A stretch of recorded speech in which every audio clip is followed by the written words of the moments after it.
सबसे पहले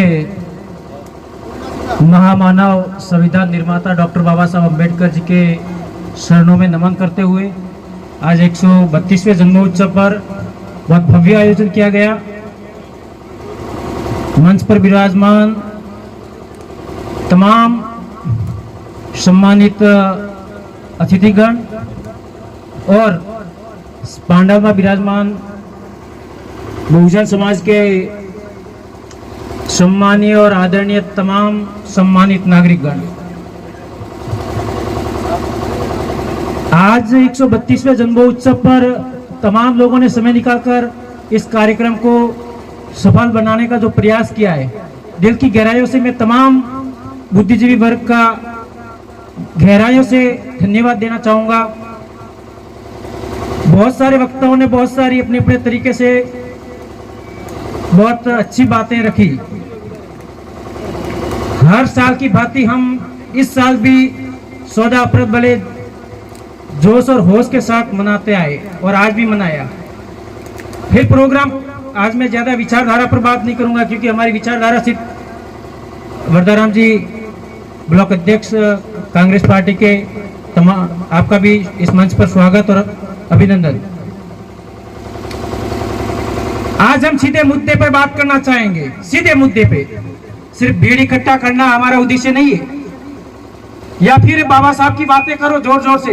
इस मंच पर आएंगे तमाम सम्मानित अतिथिगण, बात तो करेंगे बाबा साहब की, सब करते हैं।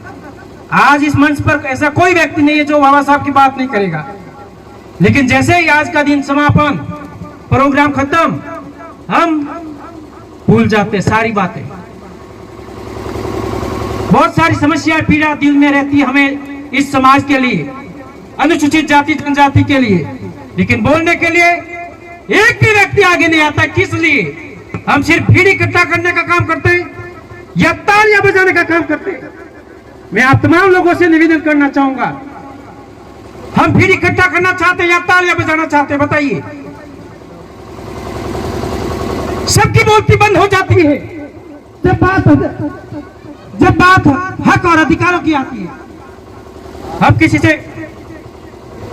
हम किसी से कुछ मांगते थोड़ी है, हम भीख मांगे थोड़ी है। अरे भीख मांगे हो क्या? बताइए आप।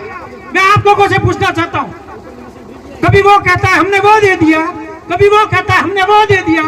अरे तुम लोग भीख मांगे हो क्या?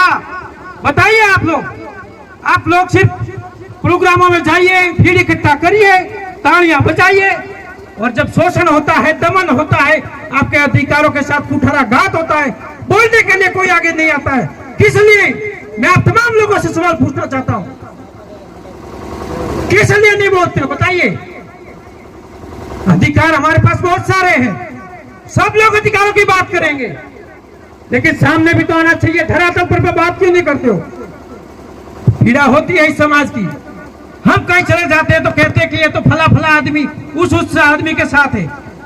इस मन से अपनी दूसरों की आंखों से मत देखो, अपनी नग्न आंखों से खुद नजारा देखो, कौन किसके साथ बैठा है, कौन क्यों बैठा है, ये आप अपनी नग्न आंखों से देखो। मैं आप लोगों से सवाल करना चाहता हूं, हम इंसान की औलाद हैं, हम इंसान की औलाद हैं, इंसान से नफरत नहीं करते। हम महापुरुषों को मानते हैं। हमने जेल गए, हम भी जेल गए अधिकारों के लिए, हमने भी पुलिस की लाठियां खाई है, और वो पीड़ा, ये वो स्थल है, वो पीड़ा न आज भूला हूं, न कल भूला हूं, न कभी भूलूंगा। और एक और बात कहना चाहता हूं, न आपको भूलने दूंगा, न आपको भूलने दूंगा। उस बात को याद रखिएगा। आज मौका आया है, सारे के सारे तैयार होके कहेंगे हम आपके साथ हैं, वो भी कहेगा हम भी आपके साथ हैं। जब मौका आता है, जब आज हम यह प्रोग्राम कर रहे हैं, सम्मान भी ले रहे हैं, लेकिन आपको बताना चाहता हूं, बाड़मेर में उदयराम मेघवाल वह सड़कों पे धरना दे रहा है। आज कार्तिक भील का परिवार सिरोही कलेक्ट्रेट के सामने धरने पर बैठा है।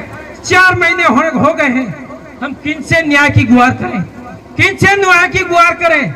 आज आपका नेतृत्व कमजोर होने की वजह से, आज अनुसूचित जाति जनजाति का नेतृत्व कमजोर होने की वजह से आपके घरों के सामने अतिक्रमण किया जा रहा है। कौन बोलेगा? बताइए मुझे, कौन बोलता है? आज 3.5 में हफ्ते में 4 दिन ज्ञापन में हमारा टाइम निकलता है। हफ्ते में 4 दिन ज्ञापन देता हूँ। यहाँ अधिकारी सब बैठे हैं। अरे एक दिन तो अधिकारी साहब ने भी पूछ लिया कि आपने समाज का ठेका ले रखा है।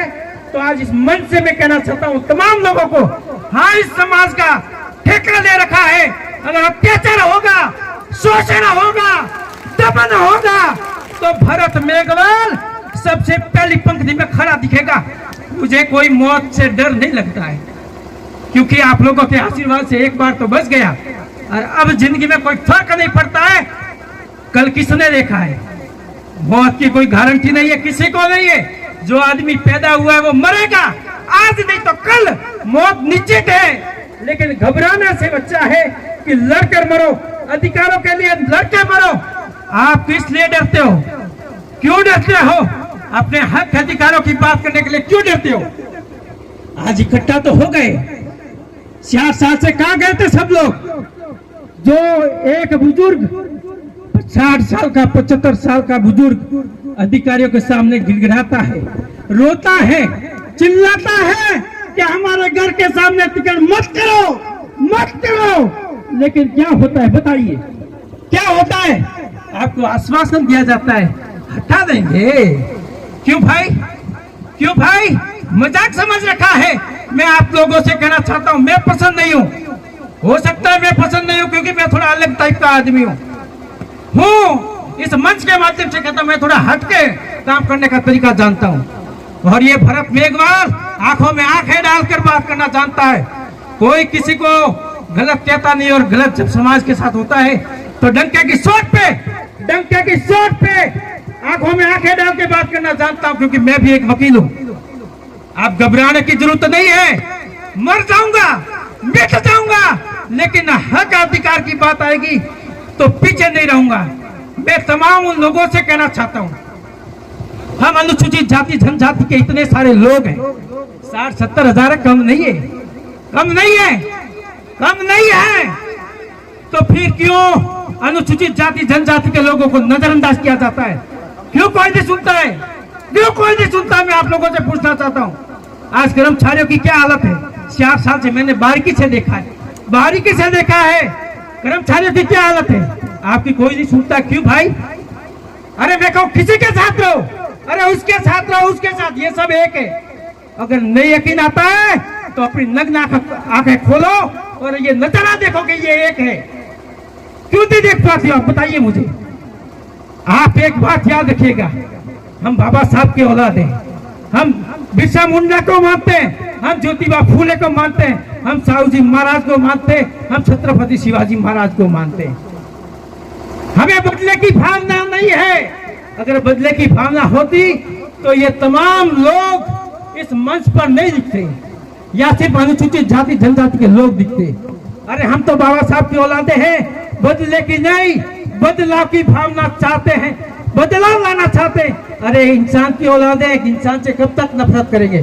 अरे हम किसी से कुछ भीख नहीं मांगते और न मांगेंगे, न मांगेंगे। मैं आप लोगों से कहना चाहता हूँ, मैं किसी भी बुजुर्ग के आंखों से आंसू नहीं निकलने दूंगा। सारे के सारे एक तरफ हो जाएंगे, लेकिन हम अब झुकने वाले नहीं है, ना रुकने वाले हैं। अब जो होगा सो देखा जाएगा। बस आपके हौसले को मैं कहना चाहता हूँ, अब आगे बढ़ाते रहो। और युवा साथियों से कहना चाहता हूँ, तालियां बजाना बंद करो। अरे तालियां बजाना बंद करो, क्योंकि हम आज तक तालियां बजाते आए हैं। और ये तालियां मताधिकार का प्रयोग सही तरीके से करो। जब तक आपका नेतृत्व, आपका नेता तैयार नहीं होगा, तब तक शोषण होता रहेगा, दमन होता रहेगा। आपके न ट्रांसफर होंगे, न आपके घरों के सामने से अतिक्रमण हटने वाले। ज्ञापन देते रहो, ज्ञापन देते रहो, गिड़गिड़ाते रहो, धरना देते रहो। न कोई कार्तिक बिल को न्याय मिलने वाला है, ना वहाँ उदाहरण मेघवाल जो लड़ाई लड़ रहे हैं, उनको न्याय मिलने वाला है। अभी थोड़े समय पहले 2 अप्रैल को जो जनसैलाब उमड़ा था जयपुर, मैं भी वहां था। आप लोगों में कोई जनसंख्या कम नहीं है। पूरे राजस्थान में सबसे बड़ी जनसभा हुई है तो 2 अप्रैल 2023 को हुई है। लेकिन हम भीड़ इकट्ठा करना चाहते हैं। मैं आप लोगों से निवेदन करना चाहूंगा, किसी से मत डरो, संवैधानिक दायरे में आंखों में आंखें डाल के बात करो। हम अधिकारियों से उलझ जाते हैं, लेकिन सबसे बड़ी जड़ है वो सियासत की है। आप अधिकारी बन जाओगे, कुछ नहीं कर पाओगे। मैं कह रहा हूं, पढ़ लिख के बहुत सारे अधिकारी बन गए, क्या करोगे? साहब का फोन है। अरे खुद का नेता तैयार करो। आज मैं अनुसूचित जाति जनजाति के लोगों से एक सवाल पूछना चाहता हूँ, आपने कभी आपका नेता तैयार किया? फिर गड़गड़ाते हो कि साहब कभी उस होटल में मिलने जाते हो, कभी भूज कार्यालय में मिलने जाते हो, कभी लाइन में लग जाते हो, कभी 10 आदमी खड़े रहते हैं कि साहब हम अब मिलने देंगे। आप 1 मिनट मनसाराम जी, जब बात आती है मान सम्मान और स्वाभिमान की, तो कोई परवाह मत करो, कुछ नहीं होगा तुम लोगों को। मैं बैठा हूं, मरने के लिए तैयार हूं, लेकिन झुक लूंगा नहीं, न झुका था न झुकूंगा। मैं आप लोगों से अपील करता हूं कि मजबूत तरीके से लड़ना सीखो। संवैधानिक दायरे में सबसे ज्यादा अपने लोग विरोध करेंगे, क्योंकि आज तक हमने अपने लोगों का विरोध किया, कभी अपने नेतृत्व को पैदा नहीं किया। मैं मेरी बात खत्म करना चाहूंगा, लेकिन एक सवाल छोड़ के जाता हूं आप लोगों से। एक सवाल छोड़ना चाहता हूं, या तो गिड़गिड़ाओगे, रोओगे, चिल्लाओगे, ज्ञापन देते रहोगे। आप लोगों से सवाल करना चाहता हूं। बहुत सारे बस खत्म कर रहा हूं। वैसे भी अच्छी बातें कहा किसको सुनने में आती है, किसको पसंद आती है? सही बात कोई सुनना नहीं चाहता, बस तालियां बजाते रहो और जय भीम बोलते रहो। ये तो काम हम सदियों से करते आए। यहाँ बात की जाएगी आत्मसम्मान की, आत्मसात की, बाबा साहब की विचारधारा की। नेतृत्व पैदा नहीं करोगे तब तक कुछ नहीं होगा। गिड़गिड़ाओगे, रोओगे, चिल्लाओगे, और मैं पसंद नहीं हूं, मत करो पसंद, लेकिन तुम लोगों में बहुत बड़ा नेतृत्व है। आप में से निकालो कोई अच्छा आदमी, मैं आपके साथ आने के लिए तैयार हूं। इस बात के साथ मैं आप लोगों को धन्यवाद कहना चाहूंगा और बाबा साहब को नमन करता हूं और नेताओं से माफी चाहता हूं कि इन गरीब, कमजोर, दलित, आदिवासी लोगों पर अब शोषण करना बंद करवाइए, मेहरबानी करके बंद करवाइए। इनके घरों के सामने अतिक्रमण करना बंद करवाइए, नहीं तो मुश्किल हो जाएगी, आपको भी होगी और हमें भी होगी। इसी बात के साथ जय भीम, जय जोहार, जय मंडल, आवाज दो। दोनों हाथ खड़े करके, ऐसे नहीं सुनाई देता है बहुत लोगों को, आवाज दो। धन्यवाद, तमाम लोगों ने अच्छे से सुना, बहुत बहुत आभार, थैंक यू।